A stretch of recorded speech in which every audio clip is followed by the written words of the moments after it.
Hello, this is Sergeant Krasnikov, and this is part 11 of Delzhi in 44 letters.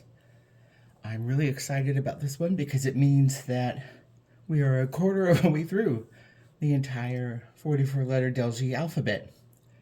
And at some point in the future, I may consider doing some things like exercises or quizzes or some type of prompt to give people a chance to actually sit down and work with some of these letter forms and words and use them to make their own compositions and practice. Nothing too formal, just something for fun. Before I get into the next letter, I just wanted to take a second and apologize profusely if I sound very breathy and nasally. It is the allergen season part of the year where I am, and I seize up very easily, and I have a very hard time breathing through my nose, so I sound extra breathy, like I'm really tired. And so I will try to keep that to a minimum as best as I can. All right, so let's go into the 11th letter, and this letter is called gu. Uh, Kind of like a gluey, sticky substance, goo, or a sound a baby makes. And let's go ahead and draw it. And as you can see here on the right, I've already drawn it a few times, and it's a boxy shape made with two 90-degree angles that both intersect each other at 2 points. So fairly simple. Start over here, down to the left, and then over here, cross over once to the left, and then before you get as far as the lower one, head down to cross over that one. And that is the capital letter gu. And the lowercase is just this little box here, which you can do in one motion with a pen, but with this brush it's a little bit more difficult. And actually at some point in the future, I may talk about the difference between writing systems and alphabets because their evolution and how they change depend a lot on the tools people use, whether or not they used pens, brushes, or even way back when, things like sticks and styluses. And it's really interesting how that has a bearing on letters' shapes. And I find with my shapes, they much more are in tune with things that we have day to day, like ballpoint pens, like this little gel pen I've used to do all my drawings. But maybe I'll talk about that at some point in the future. So the letter gu is used for the consonant that we have that is G, good, great, gosh.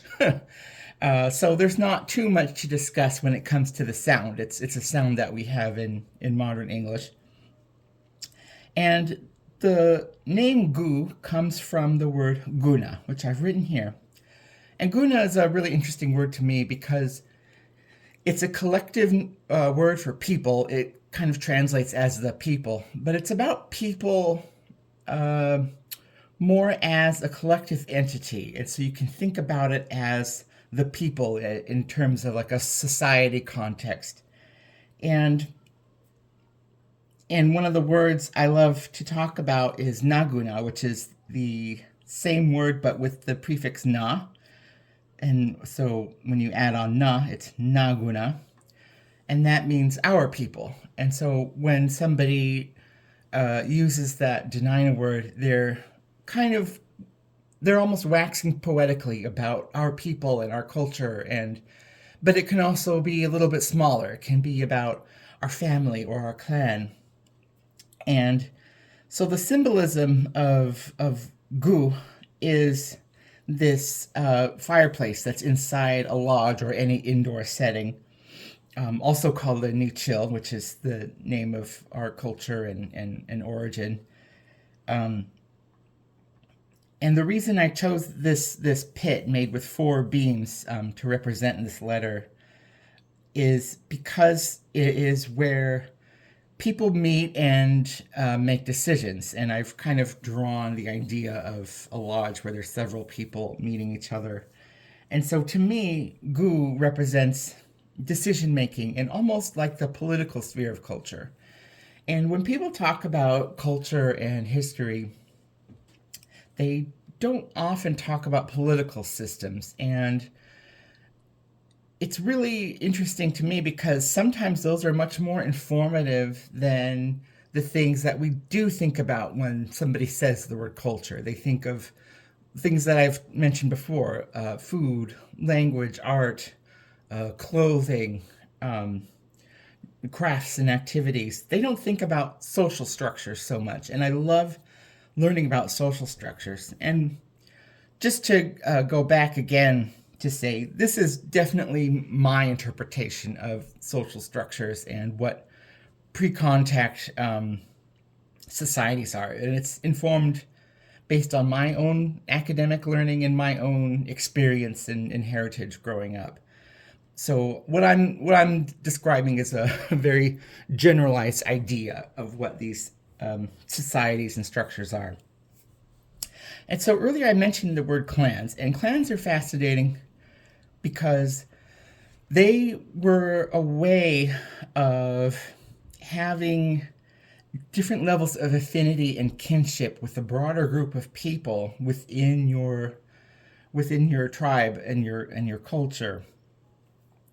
And even though we don't really use them now, we have definitely adopted clan mentality into how we organize and align ourselves today, in which there's these much broader family groups. And it's really interesting, and it's kind of one of the things I like about our contemporary culture is, even though we don't have names and terms for these things, we still act as if they exist. And I think that is a really interesting part of life. And the reason why this is a political system, and it's not just a matter of families and kinship, is because they blend into each other.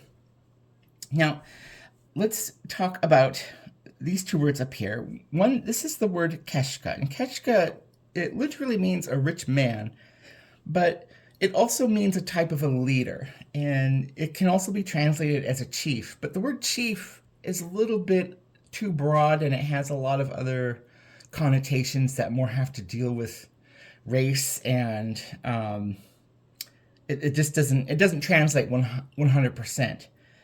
And that was a type of leader who either led a family or a specific activity on behalf of a tribe.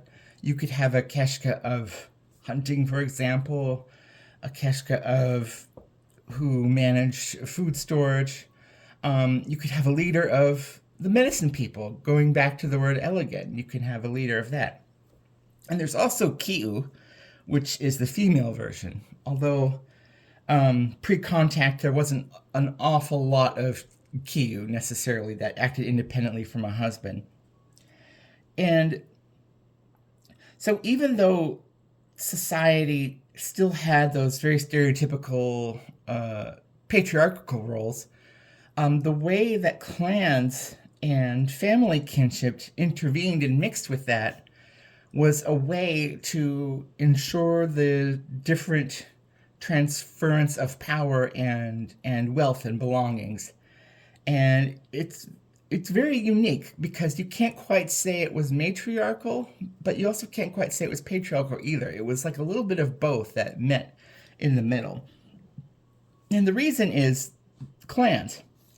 Now, everybody who is born into a clan, and they belong to the clan that their mother's a part of. So you can imagine if people happened to have last names back then, which they didn't, not until Europeans came, they would have had their mother's last name.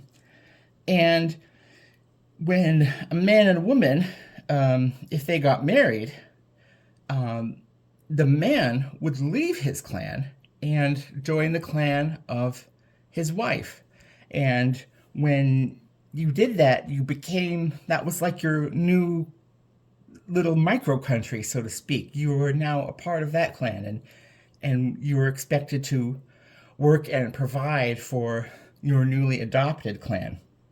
And so even if you had inherited goods and wealth from your father, just by growing up and marrying outside of your clan, you would take anything that you had that maybe you inherited, knowledge or goods, and that would be applied to a new clan. So in a way, even though day-to-day life functioned with a very male-dominated level of organization, the way clans disperse that by making the male partner be the one that has to transfer their work and their affiliation to their new clan was a way to keep that wealth spread out through the greater community. And that happened a lot because in this type of clan society, you couldn't marry somebody within your own clan. And that was a rule. Like, you cannot do that. You cannot marry somebody within your own clan. And sometimes you couldn't even marry somebody within another clan that was considered closely related to yours. And that was a way to, of course, combat things like inbreeding. That goes without saying. But it was also a way to keep those connections kind of weaving each other, like if you can imagine like a big grand sewing pattern in this family tree. So even though you had all these leaders who were male leaders, they were all serving a different clan. And usually that clan, because it was your mother's clan, that would branch up, and each clan would have a type of a clan mother, so to speak, where that was the oldest living female who was a part of that clan. And so they would be the ones who were considered to be like the passive leadership. You could almost think of them as a figurehead, or even a weird type of monarchical role where that was hereditary based on their womanhood and their experience, their age, and so on. And so, as I said, that was a very generalized way to organize society. And the reason that I like to look at these things in a pre-contact sense is because when we look at things that are pre-contact, before intervention of other cultures and Europeans, we can get a better sense of exactly how those influences changed over time. Because without that, and without concentrating on what is considered to be pre-contact, we don't have a baseline for analyzing the evolution we have over time.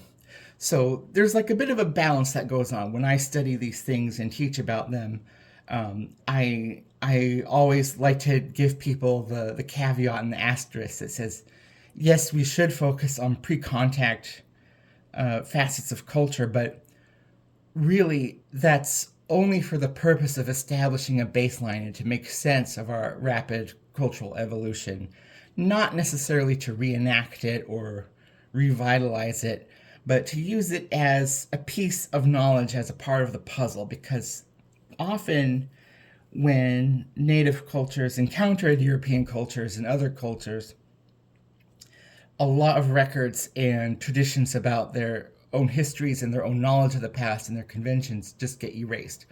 What we know about through our own culture is so minimal to what has been lost. And we know that more has been lost just because of how evidenced it is in things like language and archaeology. So that being said, that's why I find the political system to be so fascinating, because it's something that you can't really fully understand through artifacts or some type of physical thing. You can't understand that through clothing or visual culture in any way. You can get hints of it, but not fully understand it. And clans, or gauchina, even though, like I said, we don't have them today, they still function as a part of alignment. And a good example of clans that do exist is in Ninilchik, in the European village. There is a sign of where that sort of is dedicated to the first arrivals of mixed European and Aleut people to the area. And that was like the start of our colonial history. And it bears a certain set of surnames. And for people here in the Ninilchik and Nichił culture, it's a big measure of pride if you have one of those surnames still today, or if you're related into one of those families. And so it's a very small way to think about those as a type of clan. Even though those are not clans by any means, and they're just names, it's still symbolic of the attitude towards having your own sub-affiliations. And also, just for fun, the clan that I'm a part of and my family is called the Sky Clan. And the only reason we know that is because people in our family before us, that's what they guessed or remembered best. And so for people like me, that's close enough to having a kind of tradition. And so that's why I use a lot of sky iconography in some of my more personal artworks. I did go over time for this, but I think it was worth it, and I'm very appreciative of you watching, and I hope that you continue with more. Thank you very much.